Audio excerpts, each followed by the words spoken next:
ನಾನು ಅಪ್ಲೋಡ್ ಮಾಡೋ ಎಲ್ಲ ವೀಡಿಯೋಗಳನ್ನು ಮೊದಲು ನೋಡೋದಕ್ಕೆ SPK ಕನ್ನಡ ಚಾನಲ್ನ ಸಬ್ಸ್ಕ್ರೈಬ್ ಮಾಡಿಕೊಂಡು ಅದರ ಪಕ್ಕ ಇರೋ ಬೆಲ್ ಐಕನ್ನ ಆನ್ ಮಾಡ್ಕೊಳ್ಳಿ. ಇದರಿಂದ ನಾನು ಯಾವುದೇ ವೀಡಿಯೋ ಅಪ್ಲೋಡ್ ಮಾಡೋದ್ರ ನೋಟಿಫಿಕೇಷನ್ಗೆ ಸಿಗುತ್ತೆ. ಹಾಯ್ ಹಲೋ ಎಲ್ರಿಗೂ ನಮಸ್ಕಾರ. ಇವತ್ತಿನ ಉದ್ಯೋಗ ಸುದ್ದಿಗಳಲ್ಲಿ ಪ್ರಮುಖವಾದ 3 ಉದ್ಯೋಗ ಸುದ್ದಿಗಳಿದೆ. ಅದರಲ್ಲಿ ಮೊದಲನೇದಾಗಿ ಮೈಸೂರಿನಲ್ಲಿ ಖಾಲಿಯಿರತಕ್ಕಂಥ ಉದ್ಯೋಗ ಅವಕಾಶಗಳ ಕಡೆ ಗಮನ ಕೊಡೋಣ. ಕೇಂದ್ರ ಸರ್ಕಾರದ ಅಧೀನದಲ್ಲಿರತಕ್ಕಂಥ ಮೈಸೂರಿನ All India Institute of Speech and ಹಿಯರಿಂಗ್ನಲ್ಲಿ ಸುಮಾರು 8 ಹುದ್ದೆಗಳು ಖಾಲಿ ಇದೆ. Assistant audit officer, account assistant officer ಸೇರಿದಂತೆ ತಲಾ ಒಂದೊಂದು ಹುದ್ದೆಗಳು. ಪ್ರಮುಖವಾಗಿ ಸ್ಟೆನೋಗ್ರಾಫರ್ ಗ್ರೇಡ್ 1 4 ಹುದ್ದೆಗಳು, ಒಟ್ಟು 8 ಹುದ್ದೆಗಳಲ್ಲಿ ಖಾಲಿ ಇದೆ. ಹಾಗೆ ಎಕ್ಸಿಕ್ಯೂಟಿವ್ ಅಸಿಸ್ಟೆಂಟ್ ಗ್ರೇಡ್ 2 ಹುದ್ದೆಗಳು ಕೂಡ ಖಾಲಿ ಇದೆ. ಇದಕ್ಕೆ ತಕ್ಕಂತೆ ನೀವು ಸಂಪೂರ್ಣ ಮಾಹಿತಿಯನ್ನು ಇದನ್ನು ಓದ್ಕೋಬೋದು. ಡಿಸ್ಕ್ರಿಪ್ಷನಲ್ಲಿ ಇದನ್ನು ಕೊಟ್ಟಿರ್ತಾರೆ. ಆಸಕ್ತರು ಅರ್ಜಿಯನ್ನು ಸಲ್ಲಿಸ್ತಕ್ಕಂಥವ್ರು ಈ ಒಂದು ವೆಬ್ಸೈಟ್ಗೆ ಹೋಗಿ ಭೇಟಿಯನ್ನು ನೀಡಬಹುದು. ನಿಮಗೆ ಡೌಟ್ಸ್ ಇದ್ದರೆ ಈ ದೂರವಾಣಿ ಮೂಲಕ ನೀವು ಕರೆಯನ್ನು ಕೂಡ ಮಾಡಬಹುದು.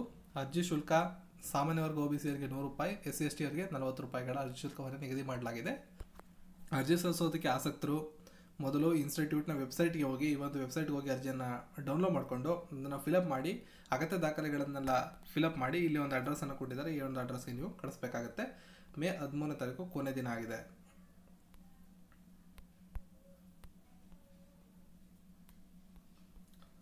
ನಂತರ ನಾವು ನೋಡೋದಾದರೆ ಕೇಂದ್ರ ಸರ್ಕಾರದ ಅಣುಶಕ್ತಿ ಇಲಾಖೆಯಡಿ ಕಾರ್ಯನಿರ್ವಹಿಸುವ nuclear power corporation of India limited 2019 ಸಾಲಿನ ಎಕ್ಸಿಕ್ಯೂಟಿವ್ ಟ್ರೈನಿಗಳ ನೇಮಕಾತಿಯನ್ನು ಮಾಡ್ಕೋತಾ ಇದೆ. ಸೊ NCPCPLನಲ್ಲಿ ಉದ್ಯೋಗಾವಕಾಶಗಳು mechanical 83, chemical 13, electrical 45, electronics 14, civil 40 ಈ ರೀತಿ ಹುದ್ದೆಗಳಿದೆ. ಭಾರತ ಸರ್ಕಾರ ಕಾನೂನಿನ ಅನ್ವಯ ಸ್ಥಾಪಿತವಾದಂಥ UGC ಅಥವಾ AICTE ಶೈಕ್ಷಣಿಕ ಸಂಸ್ಥೆಗಳಿಂದ BE, BTech, BSc ಇಂಜಿನಿಯರಿಂಗ್ ಅಥವಾ 5 ವರ್ಷಗಳ ಇಂಟಿಗ್ರೇಟೆಡ್ MTechನಲ್ಲಿ mechanical, chemical, electrical, electronics, civil ವಿಷಯಗಳಲ್ಲಿ 60% ಹೆಚ್ಚು ಅಂಕಗಳನ್ನು ಪಡ್ಕೊಂಡಿರಬೇಕಾದ ಪದವಿಯಲ್ಲಿ ಅರ್ಜಿಯನ್ನು ಸಲ್ಲಿಸೋದಕ್ಕೆ 2017, 18 ಅಥವಾ 19 ಗೇಟ್ ಪರೀಕ್ಷೆಯಲ್ಲಿ ತೇರ್ಗಡೆ ಆಗಿರಬೇಕಾಗತ್ತೆ.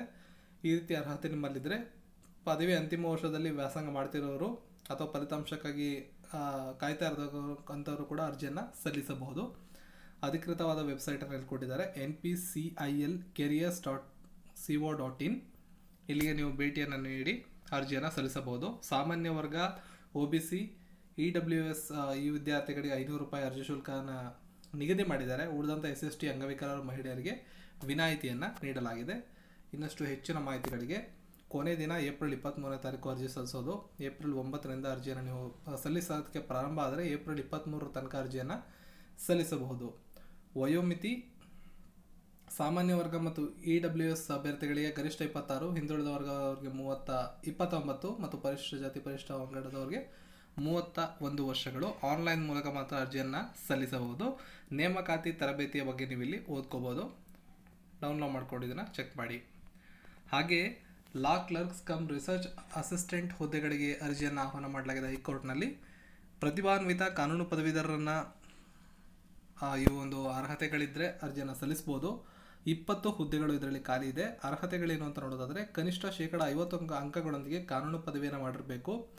ಅರ್ಜಿ ಸಲ್ಲಿಸೋದಕ್ಕೆ ಗರಿಷ್ಠ ವಯೋಮಿತಿ 30 ವರ್ಷಗಳು ಗರಿಷ್ಠ. ರಾಜ್ಯ ಬಾರ್ ಕೌನ್ಸಿಲ್ನಲ್ಲಿ ಅಡ್ವೊಕೇಟ್ ಆಗಿ ನೋಂದಣಿ ಮಾಡಿಕೊಂಡಿರುವುದು ಕಡ್ಡಾಯವಾಗಿರುತ್ತದೆ.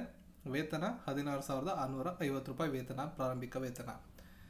ಆಸಕ್ತರು ಇದನ್ನು ನೀವು ಚೆಕ್ ಮಾಡಿ ಅರ್ಜಿಯನ್ನು ಹೇಗೆ ಸಲ್ಲಿಸಬೇಕು, ಅರ್ಜಿ ಸಲ್ಲಿಸುವಂಥ ವಿಧಾನವನ್ನು ನೀವು ಚೆಕ್ ಮಾಡ್ಬೋದು.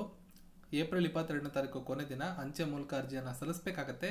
ಕರ್ನಾಟಕ judiciary.kr.nic.in ವೆಬ್ಸೈಟ್ಗೆ ಹೋದರೆ ಸಂಪೂರ್ಣ ಮಾಹಿತಿ ನಿಮಗೆ ಅದರಲ್ಲಿ ಸಿಗುತ್ತೆ.